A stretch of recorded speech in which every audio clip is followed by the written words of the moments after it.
What dangers could arise from trimming walnut trees? There was a long list of tasks for today's work. John thought they should split up to work more efficiently, but Cruz disagreed. Most of the tasks required people to cooperate, but John felt Cruz was too old to be of any help. He thought Cruz would only slow him down, so John divided the task list into 2 parts and made a promise in front of Cruz if John finished before him. He would clean the carts and John might need a nap by then. Cruz had no choice but to agree. He watched as John hurried off, not forgetting to remind him to stay safe. However, not long after, 911 dispatch received a distress call. The caller didn't say a word, but kept pressing numbers repeatedly. Another dispatcher sensed something was wrong. They quickly located the phone's position and immediately sent firefighters to check it out. The firefighters soon arrived at the location, which turned out to be a large orchard. They conducted a thorough search and finally found a man lying under a tree. They rushed over to check and found John with a chainsaw wedged into his collarbone. The rookie Ravi was completely stunned at the sight. The chainsaw must have hit a knot, causing it to kick back so hard. John's blood pressure was dropping rapidly. The team secured the blade, unscrewed the bolts, and successfully separated the blade. Now John needed to be rushed to the hospital for treatment. Meanwhile, Ravi was vomiting uncontrollably nearby. John was loaded onto the fire truck. His partner Cruz arrived after hearing the news. When Cruz learned that John's condition was stable, he deeply regretted splitting up with him. Firefighters were called out. It was reported that someone was in danger by the river. When they arrived at the scene, they saw a group of people forming a human chain to save a boy. Earlier, the boy had been playing by the roadside, but unexpectedly, he slipped and almost fell into the river. Fortunately, someone nearby reacted quickly and grabbed hold of him. Passersby rushed to help, but the slope was too steep and everyone was stuck in a dangerous situation. Firefighters acted immediately. They brought a rope and tied it to the fire truck. One team member secured himself and began descending. The rescue had to proceed in an orderly manner from bottom to top. The first firefighter reached the boy, secured him with the rope and prepared to bring him up. The second firefighter followed closely behind, ensuring the next person was safe. When the boy was successfully rescued, the second firefighter climbed up as well. Next, the third firefighter began descending. Using this method, they rescued the trapped people one by one. When it came to rescuing the last person, an accident almost happened. Luckily, a firefighter caught hold of him just in time, preventing him from falling into the river. Before long, everyone was rescued. Paramedics checked on the boy and found that he was unharmed. At that moment, the boy's mother arrived in a panic. She said she had fallen asleep on the couch, not realizing the boy had sneaked out. After confirming the boy was fine, the mother quickly thanked the firefighters, but Captain Casey told her, "The ones you really need to thank are them. Wasn't just us. They're the reason your son is safe."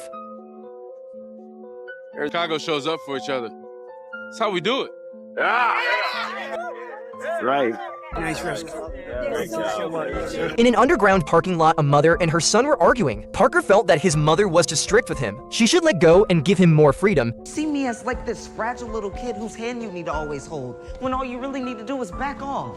I didn't know you felt that way. As his mother was driving out, Parker realized he had been a bit harsh with his words earlier. He wanted to apologize to her. Just then, the parking ticket in his mother's hand suddenly fell. She opened the car door to try to pick it up, but it was just out of reach. At that moment, the woman accidentally stepped on the gas pedal. The car suddenly moved forward. With a loud bang, the car and the woman stopped moving. Please help me.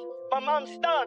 Soon, firefighters and paramedics arrived. While paramedic TK was bandaging Parker, he felt something was wrong because it had been so long, yet no one had begun rescuing his mother. At that moment, Tommy slowly walked over to Parker. He said, "There wasn't anything we could do to help your mom. She is gone." Parker couldn't believe it was true. No. Mom. Mom. When he calmed down, he said tearfully, "This is all my fault because I distracted her. I was such a jerk." I didn't love her, but I do. I love her so much. She thinks I hate her. No, she doesn't. How do you know? Because she's your mom.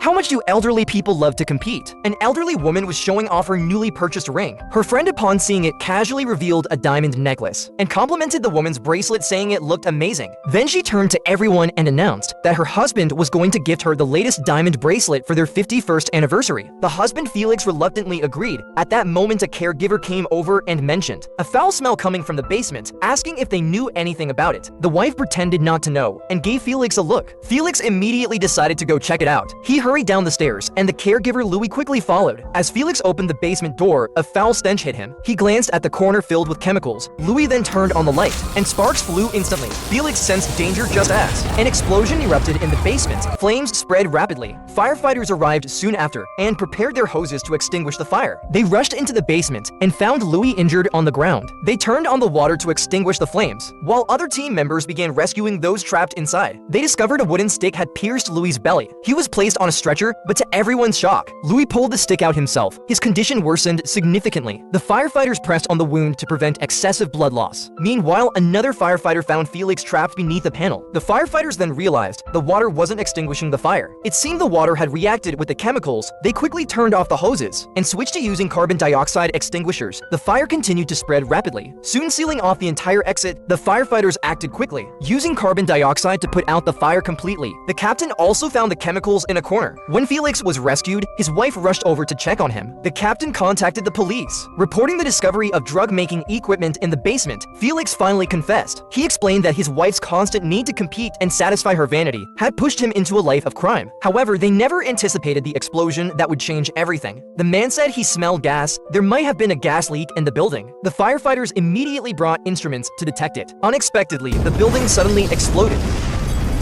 The firefighters quickly got up from the ground. They needed to rescue the people trapped inside. When they entered the building, they found a woman injured by the explosion lying on the ground. She told the firefighters that her daughter was still upstairs. They first rescued the woman. Then the other team members rushed upstairs to search for the girl. They broke open a door by force and finally found the girl hiding under the bed. Now the fire was spreading rapidly. They needed to evacuate immediately. Fortunately, thanks to their timely rescue, the girl's life was not in danger. The mother standing nearby told the firefighters that she had been doing laundry when she suddenly smelled a strong gas odor shortly after the explosion occurred, but she clearly remembered that she hadn't turned on the gas stove. Firefighter Gallo also found this very puzzling. However, he needed to deal with his injuries for now. When the team heard that Gallo was injured during the mission, his teammates not only applauded him, but also showed him their own scars. Being a firefighter is truly a dangerous profession. Every one of them had scars of various sizes on their bodies. Only with scars could they truly be considered firefighters. To them, scars were symbols of honor. They even looked at Gallo's scar with admiration, because its location could be seen even while wearing long sleeves. Unexpectedly, they received another emergency call that afternoon. Another gas leak had occurred. When they arrived at the scene, they found someone unconscious on the ground. Through the glass, they saw everyone inside lying on the floor. They immediately used their instruments to detect the area and found that the gas concentration was extremely high. They needed to contact the gas company to investigate immediately. However, they faced a tricky problem. Although the high concentration of gas inside wouldn't cause an explosion, repeatedly opening and closing the door during the rescue would inevitably lower the concentration. If the level dropped below 15, there was a risk of ignition. Therefore, they had to rescue the people while constantly monitoring the gas concentration. To save time, as soon as one team rescued a person, they had to enter quickly and close the door behind them. Time passed little by little, and everything was going smoothly. The concentration continued to drop, but at this moment, Captain Casey hadn't come out yet. He discovered someone had tried to escape through a window, but had gotten stuck. Casey quickly pulled him down. By then, the gas concentration inside had dropped to 12. The situation on site was extremely dangerous. Casey was speeding up his evacuation. Fortunately, the building didn't explode, and they successfully rescued everyone inside. The gas company also quickly sent personnel to the scene. After inspection, they found no sign of a gas leak.